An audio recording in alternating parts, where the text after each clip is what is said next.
आखिर कैसे ये 100 गांव वाले 50,000 घुड़सवार सैनिकों से युद्ध जीत जाते हैं? जानने के लिए देखिए ये कहानी। एक लड़का था, आर्यन। वह हथियार बनाने वाली एक बड़ी कंपनी में चीफ इंजीनियर था। बचपन से ही मशीनें और विज्ञान उसका जुनून थे। उसके पिता एक महान वैज्ञानिक, जिन्होंने अपनी जिंदगी की सबसे बड़ी खोज पूरी की थी, एक समय यात्रा करने वाली टाइम मशीन। एक दिन आर्यन उनसे मिलने आया। उन्होंने आर्यन से कहा, बेटा, यह मशीन समय के पार जा सकती है, क्या तुम इसकी टेस्टिंग करोगे? आर्यन मुस्कुराया और मशीन में जाकर बैठ गया। लेकिन जैसे ही मशीन चालू हुई, बिजली सी चमकी और आर्यन गायब हो गया। वह आंखें खोलता है तो देखता है कि वह पहुंच चुका है 1100 ईस्वी में एक छोटे से राज्य रामनपुर में। वहां के लोग उसे देखकर चकित हो गए थे। आर्यन वहां के राजा से मिलता है तो पता चलता है कि राजा चिंतित था और लोग डरे हुए थे।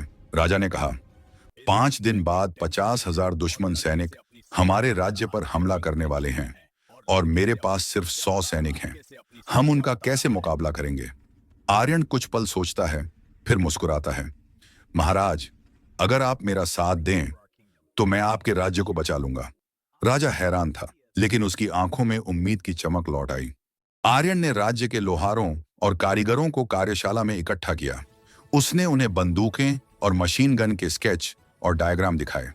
गांव वालों ने भट्टी में लोहा पिघलाकर उसे बंदूक के आकार में ढाल दिया।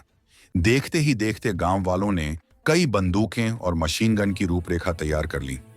आर्यन दिन रात मेहनत करके उन मशीन गन को और अधिक उन्नत बना रहा था।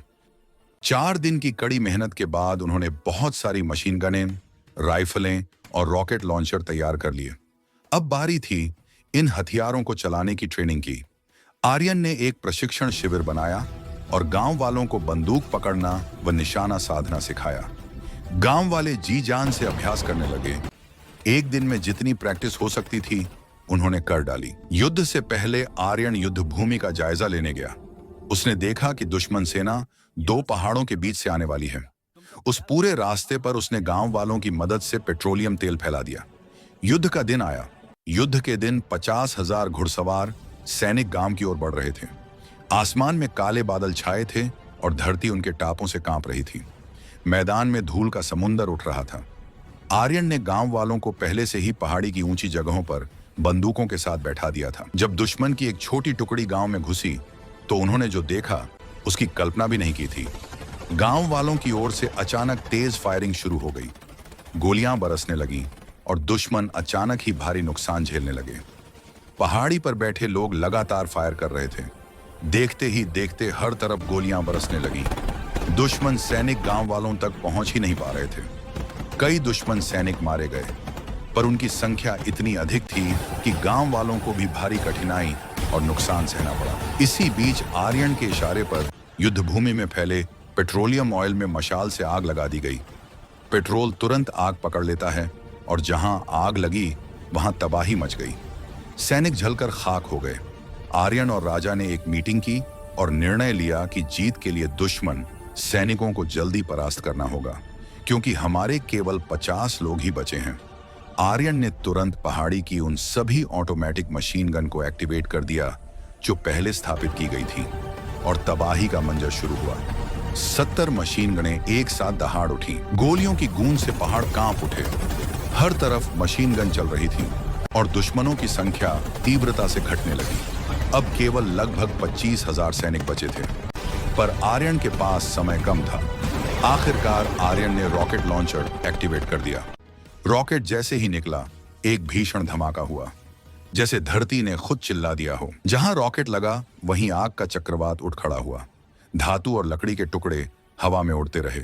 झंडे झुक गए और घोड़ों की टापों की लय फटकर बिखर गई। धुएं की मोटी चादर सब कुछ चौंधिया देने लगी। दुश्मन की कतारें एक पल में बिखर गईं। जो पास थे वे वहीं गिर गए। जो थोड़े दूर थे वे आग से बचने के लिए इधर उधर भागने लगे। पूर्ण तबाही मच गई। दुश्मन शताब्दिक तौर पर हैरान रह गए कि किसने उन पर यह प्रहार किया। बम धमाकों की आवाज से पूरा युद्ध क्षेत्र दहल उठा।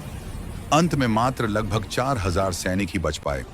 वे अपनी जान बचाकर भाग खड़े हुए। गांव वाले खुशी से झूम उठे।